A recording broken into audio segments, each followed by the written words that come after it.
What's up everybody? Christian Nix here, also known as the Barefoot Doctor. In this short video, I want to respond to an email that I received from a student of my material, and let's dive right in. She makes 2 points in here, and I'm going to respond to both of them, but I want to do it in a certain way. To whom it may concern, I became totally lost in the confusing explanations regarding the 4 refluxes, their interaction within the digestive system, and the detrimental effects on one's health. Quite frankly, I find it abhorrent that desperately ill patients will spend huge amounts of money on products and explanations that don't actually explain quite simply the root cause of reflux and the action or inaction of the pancreas. So what she's saying here, number one, and this is what I want to respond to, is that there's something tremendously confusing about my explanation. I'm going to prove that that's wrong in like 4 minutes by explaining right now on this video exactly what I share with you about this ancient approach that I discovered that makes understanding acid reflux so much easier. Okay, so before I do that, where she's going with this is that she discovered a product for like organic baking soda, and everybody should take baking soda because if you just take baking soda, that will cure everything and nobody will be sick. And of course that can't be true. So the second part of this is watch out for people with like really simplistic explanations like, oh, there's this miracle product and it cures everybody, and if only everybody knew, then nobody would be sick. It's like, sweetheart, like obviously if that were true, everybody would know it already and nobody would be sick, right? No serious chronic digestive illness has a solution that is like one product. And if you just know what this one product is, that's always a sign of an amateur. That always is the sign of somebody who doesn't understand what they're talking about, because obviously if something's strong enough to help you, well then it's also strong enough to harm you in a different scenario. Or if it helps you in one situation, somebody with a different condition could be made sick by that so-called solution. So here's what I want to say, what it is that she was confused about. Okay, in my material, I go to great lengths, starting from the very first lecture, to explain that not everybody with reflux has the same kind of reflux. Now, if you think about it, even if you're not a medical professional, this makes total sense, just like on a basic common sense level. If you have an 18-year-old male athlete who develops reflux, that person is very different in a lot of important ways than, say, a 75-year-old overweight female who develops acid reflux. Like, duh, like obviously there's some pretty important, significant physiological, metabolic changes and differences that exist between 18-year-old stud athletes and 75-year-old overweight women in the last part of life. Like, obviously. Okay, so what I'm doing in my material is explaining what those differences are and why they matter, and then of course most important of all, what you need to do to, number one, identify what are called your disease mechanisms. In a young athletic person who develops acid reflux, very often the common cause is excessive heat in the liver, causing, like, this person doesn't sleep well at night. Right? They're stressed, but their body's revved up in a way that they're not resting well. Okay? If you're not sleeping at night, your liver is overheated. Guaranteed, all insomnia is related to excess heat. So it's like you have to know something not just about your digestive symptoms, but like all the other symptoms that indicate what's happening to your body. I'm explaining those to you in a very simple, easy, everyday language, a way that I've taught this to 12-year-old children. So there's nothing complicated or confusing about what I'm explaining. This person is hot. Heat creates dryness. You have somebody with heat and dryness, which very often go together, right, who ends up with acid reflux. Heat in the liver. The very first proximal cause of heat in the liver is excessive hunger. Right? Rapid hungering, overeating, big appetite, eating meals too close together. If you enjoy this channel and benefit from learning about ancient medicine and how it can help people with modern chronic conditions like yours, then you'll love my new book, The Patient Empowerment and Self-Care Manifesto. There's 112 pages of simple, easy-to-understand wisdom from ancient medicine with its elegant system of pattern diagnosis for helping regular people understand the exact root causes of hundreds of chronic conditions, the exact chronic conditions modern medicine cannot help you with. You'll also discover what steps you need to take to reclaim your sovereignty over your health and your recovery. In it, I delve deep into the 4 areas that affect your body's ability to recover from a chronic condition: diet, targeted exercises, state of mind practices, and simple remedies and treatments anyone can use, and which specific steps you need to take in what order if you want to activate and control your body's own self-healing resources. I promise you, this book is unlike anything you've ever seen or read before in the fad diet, biohacking, fad fitness, fad health and wellness, fad everything new age industries.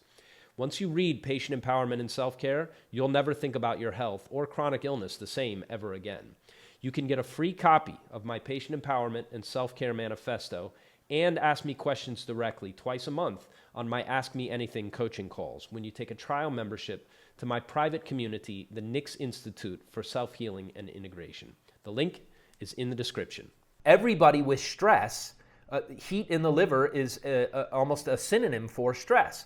You develop heat in your liver when your body is working hard to respond to stressors in your environment or in your psychology, right? If you're dealing with something, you have a really bad situation, a relationship you're in, or you can't make the mortgage payment, or you got a big game or a test coming up, something like that, your body is triggered by that stress.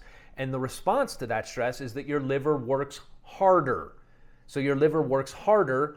Harder work by the liver produces more heat. You experience this as heat symptoms. You actually get hot. You feel hot in the afternoon. You especially wake up possibly sweating at night. So you have a person who's hot. That heat creates dryness perhaps in the intestines, right? Dryness in the intestines means food and waste don't move as easily. You don't absorb the nutrients that you need to get out of your food. So you have a bunch of waste that's building up in the form of rotting, half-digested food in your intestines. Well, acid and bile cannot go down through your digestive tract, so they come back up and you get acid reflux.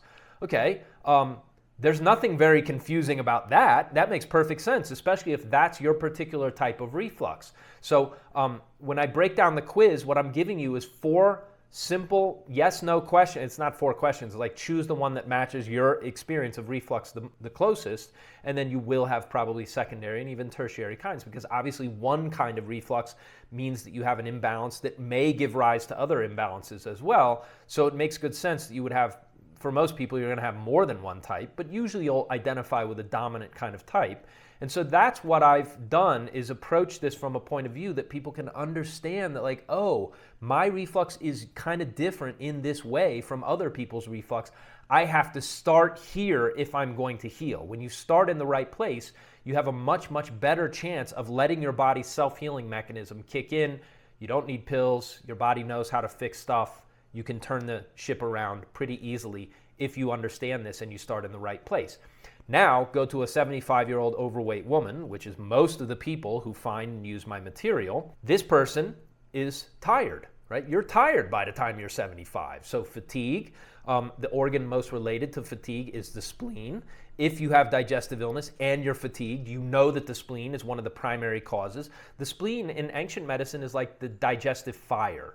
I talk about it like your stomach is like a pot, and then you have a fire under the pot. The spleen is the fire under the pot, right? The fire has to be strong if you're going to break down the food that's in the pot so that you can absorb the nutrients out of that food. If it's not strong, the food goes into your intestines, and right away you develop 2 things. One is food stagnation, because the food isn't digested well by the spleen, and so your body can't really use it, right? It's just a bunch of mud sitting in your intestines, and then that builds up. That's called food stagnation, and then that builds up and causes and triggers all kinds of what are called damp signs and symptoms of dampness.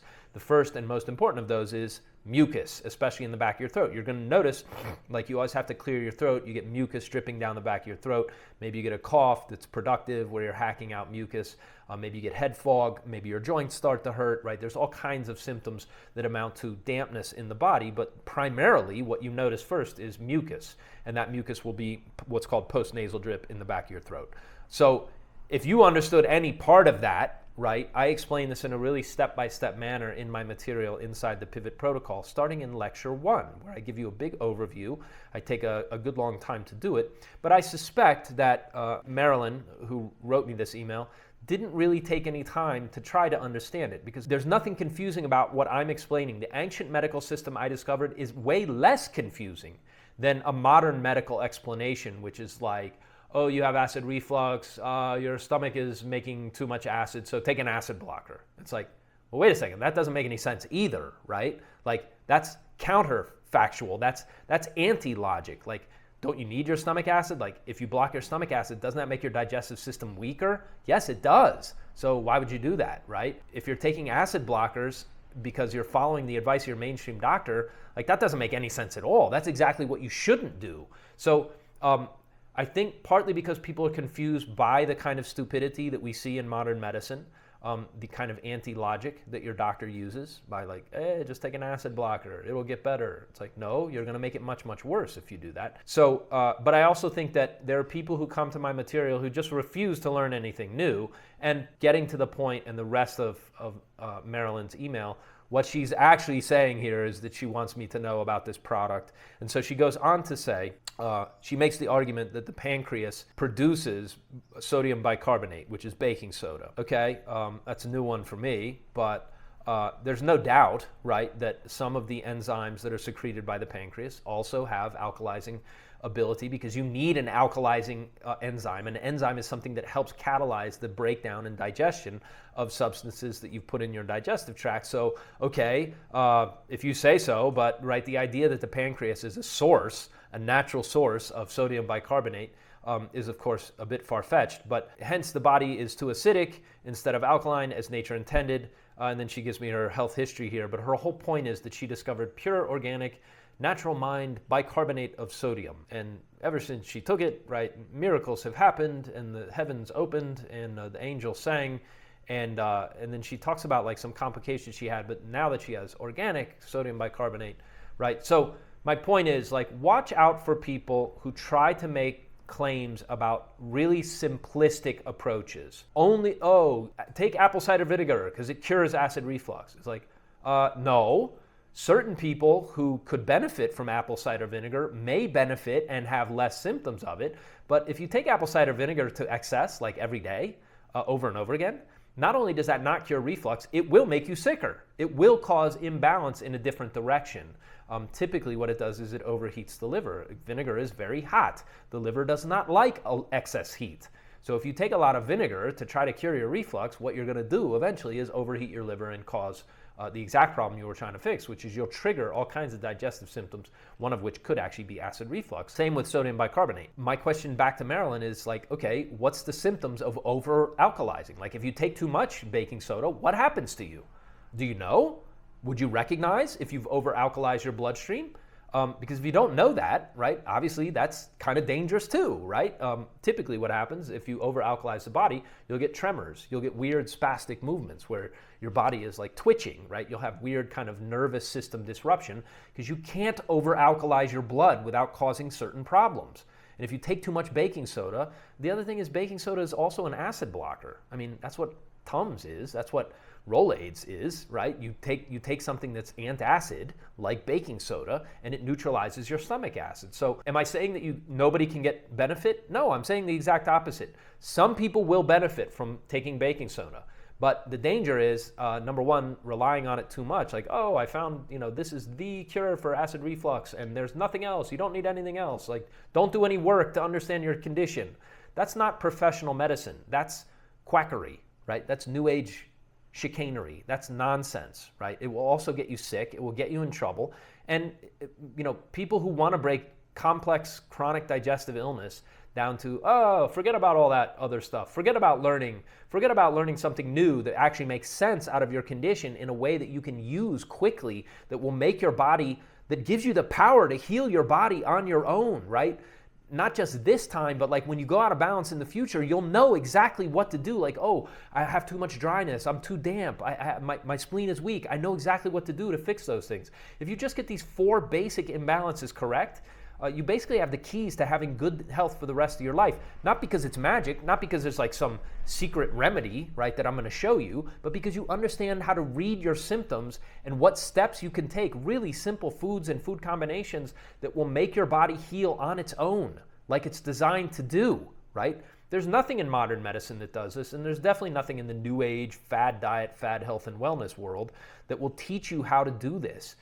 It doesn't take years to learn how to do this. It takes like a half hour a day for a few weeks where you can learn and apply some of the things that you're learning so that you're treating your specific symptoms. I've done a 1-question quiz that just helps you identify your primary imbalance: heat, cold, dampness, dryness. And the reason I do it this way is because if you start in the right place, because you know what's going on in your body based on your symptoms, you read your symptoms and you go, oh, this is what's causing my symptoms, and I'm going to start here. We're going to start at this point because this is where I'm out of balance based on what my body is telling me through symptoms and signs and the imbalances that I share with you starting in the quiz.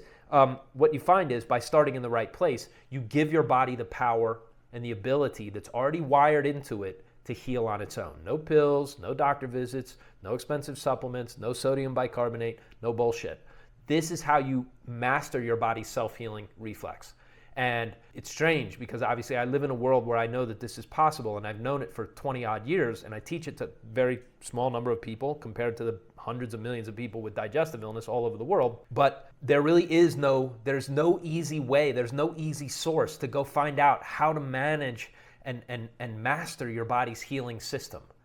Once you see it, once you learn it, you can't forget it. Like riding a bike, right? You don't unlearn this. Once you figure out that this is how your body's self-healing system is wired, and you can read your symptoms at a really detailed level, kind of like Sherlock Holmes, like, oh, I know what causes that. I know what organ imbalance is doing that. And then you match the solutions based on your organ imbalance, and it goes away because your body knows how to heal on its own. You feel different, right? You have an advantage, right, over all the people around you who don't know how to do that.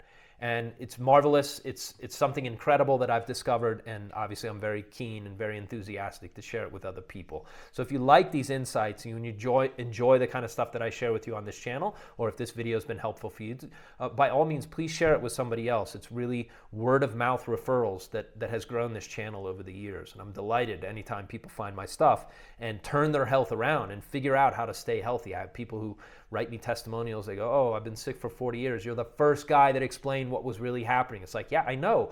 That's what happened to me too. When I was sick and I discovered this ancient healing system over 25 years ago in the highlands of Central America when I was studying with a mentor there, I could not believe, like, why doesn't everybody on planet Earth know this? And so I set out to teach it to as many people as I could reach. And so I hope you enjoy this video. I hope you enjoy the insights on this channel. If you want to find out the best stuff that I've put together, I put it all together in what I call the Nix Institute for Self-Healing and Integration. And you can get a free copy of my best book, the Patient Empowerment and Self-Care Manifesto, where I go through the most common patterns of imbalance, the common signs and symptoms that lead to serious chronic long-term illness, and what to do about them with 48, 49 solutions that you can apply starting today. Really simple things. Not all of them are food or diet related, of course. I give you all kinds of non-dietary tips and tricks, special reports, interviews with people, things that I learned in my 25 plus years in medicine. I think you'll like it. The link is below the video in the description. And that's enough out of me. Remember, your body knows how to heal on its own. Your job is to control the internal environment that allows your self-healing mechanism to do what it was designed to do. Thanks very much. I'll be back with more good stuff.